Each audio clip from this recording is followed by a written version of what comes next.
샬롬, 복된 화요일 아침입니다. 추석 연휴 다들 잘 보내셨습니까? 저 역시 지난 금요일부터 잘 쉬었고요. 물론 또 주일날 우리 반가운 가족들 함께 예배 드린 후에 어제까지 귀한 쉼의 시간 가졌습니다. 자, 오늘부터 우리 다시금 말씀 앞에 우리 온 힘을 다해 함께 달려가 봅시다. 고린도전서 8장 1절로 13절의 말씀, 우상의 제물, 이 제목으로 말씀 나누고자 합니다. 추석 연휴 때 우리 교회 식구들 가운데도 믿지 않는 가정, 그래서 제사를 드리고 차례를 지내고 이러한 가정들이 있습니다. 요즘도 가끔은 이런 질문을 받아요. 목사님, 이 음식 제사상에 들어 차려지는 건데 이거 해도 되나요? 해도 됩니다. 왜? 여러분, 그 차려진 음식 누가 먹어요? 어차피 가족들이 먹어요. 그래서 예수를 믿고 우리가 믿음을 가진 자로서 뻔히 이게 제사상에, 차례상에 올라간다는 걸 알지만 그렇다고 해서 그 음식에 대해서 내가 하지 않겠노라. 그러면 가족 간의 우애, 갈등, 이게 뻔히 나타난다는 걸 우리는 익히 알고 있습니다. 그래서 음식 준비하는데 같이 하십시오. 그리고 우리는 알고 있습니다. 결국 그 음식 누가 먹어요? 내가 먹어요. 우리 가족들이 먹어요. 친척들이 먹어요. 내가 이 음식 맛있게 해서 그 가족들에게 준비하며 먹이겠노라. 그 마음으로 우리가 함께 하면 되는 거고요. 자, 또 오늘 본문에서 우상의 제물 먹어도 되는가? 우리로 말하면 제사상에 그렇게 차려진 음식 먹어도 되는가? 답부터 말씀드리죠. 먹어도 됩니다. 자, 먹어도 돼요. 하지만 그 먹는 나의 모습을 통해서 행여라도 믿음이 약한 자들이 실족하게 된다면, 자, 이런 거죠. 목사로서 제가 맛있게 막 먹었어요. 그런데 그 모습을 본 어떤 한 성도님이 뭐야, 목사님이 저 우상의 제물, 그 제사상에 차려진 음식을 저렇게 맛있게 먹어도 되는 거야? 나는 정말 이해가 안 돼. 라는 이런 반응들을 행여라도 내가 보았다면, 또한 내가 그렇게 들었다면 저는 어떻게 해야 됩니까? 다시는 그 우상의 제물을 먹어서는 안 된다, 이겁니다. 왜?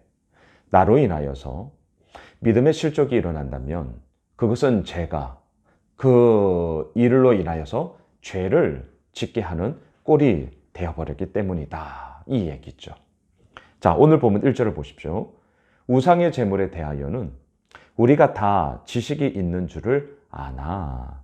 지식은 교만하게 하며 사랑은 덕을 세우나니. 자, 이때의 이 지식은 어떠한 지식이고 또한 사랑은 뭐냐? 오늘 두 가지로 나누어서 보겠습니다. 자, 먼저 이때 이 지식은 뭐예요? 4절로 내려가세요. 그러므로 우상의 제물을 먹는 일에 대하여는 우리가 우상은 세상에 아무것도 아니며 또한 하나님은 한 분밖에 없는 줄 아노라. 자, 이게 우리가 가지고 있는 지식이에요. 우상은 아무것도 아니에요. 아니, 없어요. 별게 아니에요. 오직 하나님은 한 분뿐이시죠. 하나님이 모든 것을 다스리죠. 하나님이 모든 것을 주관하시죠. 우리가 신실하게 믿는 그 하나님은 한 분이시고요. 우상은 우리에게 아무런 것도 아닙니다. 상대될 수 없어요. 자, 이 분명한 지식을 우리가 가지고 있단 말입니다. 자, 그리고 또한 이 지식으로 인하여 8절로 내려가시죠. 음식은요, 우리를 하나님 앞에 내세우지 못하나니 우리가 먹지 않는다 해서 더 못 사는 것도 아니고 먹는다고 해서 더 잘 사는 것도 아니다. 자, 이게 지금 우리가 갖고 있는 지식이에요. 음식이 우리를 하나님 앞에 내세우지 못해요. 이런 거예요. 아주 유치한 예. 김치찌개 먹으면 더욱더 하나님 앞에 가까이 나아가고 된장찌개 먹으면 하나님과 상관없게 된다. 아니, 그런 게 어디 있어요? 그런 게 어디에 있어요? 자, 이 원리가 우상의 재물을 먹는 일에도 동일하다라는 거예요. 우상의 재물을 먹는다고 해서 내 믿음이 떨어지고, 또 우상의 재물을 안 먹는다고 해서 내 믿음이 더 커지고, 그런 건 아니라는 거예요. 자, 여러분, 오늘 본문에 이 지식과 사랑, 이 두 가지가 지금 대비되고 있습니다. 이러한 지식, 우상은 아무것도 아니다. 우리가 믿는 하나님은 오직 한 분뿐이다. 라는 이러한 믿음의 견실함 속에서 우리가 무엇을 먹든지 간에 이 음식이 나를 하나님 앞에 내세우는 것이 아니라 하나님을 향한 나의 신실함과 이 주의 말씀 앞에 내가 얼마나 온당하게 서 있는가. 이것이 나를 하나님 앞에 내세우는 거다. 자, 이게 이제 우리에게 분명한 지식이란 말이죠. 그런데 이러한 지식을 가지고 있는 내가 어때요? 9절로 가시죠. 그런즉 너희의 자유가 믿음이 약한 자들에게 걸려 넘어지게 하는 것이 되지 않도록 조심하라. 이제 여기까지 가야 한다는 말입니다. 음식이 우리를 하나님 앞에 내세우지 못한다. 우상은 아무것도 아니야. 하나님은 한 분뿐이셔. 나는 그 하나님을 신실하게 믿으며 그 믿음의 여정의 길을 나는 우직히 걸어가. 자, 이러한 믿음을 가지고 무엇을 먹든지 간에 내가 거리낌 없이 자유함으로, 그리고 오히려 그 맛있게 먹은 것을 가지고 하나님 앞에 온당히 산다면 그거야말로 얼마나 좋습니까? 예, 그렇게 우리가 나아가야죠. 그런데 행여라도 앞서도 예를 들었어요. 제가 막 그렇게 제사상의 음식을 막 맛있게 먹으면서 그렇게 있는 모습이 어떤 다른 분에게는 어머, 목사님이 저래도 되는 거야? 저건 아니지 않나? 라는 일말의 여지라도 흔들리는 그 여지를 줬다면 어떻게 하라는 거예요? 먹으면 안 된다라는 거예요. 이게 오늘 본문의 결론입니다. 9절이 그 얘기예요. 너희의 자유가, 먹을 수 있거든요. 하지만 믿음이 약한 자들에게 걸려 넘어지게 하는 것이 되지 않도록 조심해라. 자, 그렇다면 두 번째. 그래서 오늘은 사랑을 얘기합니다. 사랑은 덕을 세우나니. 자, 이 사랑이 어떻게 흘러가야 된다는 거예요? 믿음이 약한 자들에게도 흘러가야 된다는 거죠. 자, 여기서 말하는 믿음이 약한 자는 더 구체적으로 누구를 의미할까요? 오늘 우상의 제물의 이야기니까요. 자, 하나님을 믿지 않고 우상을 섬겼던 자예요. 근데 이 복음을 통해 하나님을 믿으며 나아가고 있어요. 소위 초신자예요. 자, 초신자. 어떨까요? 여전히 그동안 섬겨왔던 우상의 영향력이 있단 말이죠. 얼마나 몸부림치겠어요.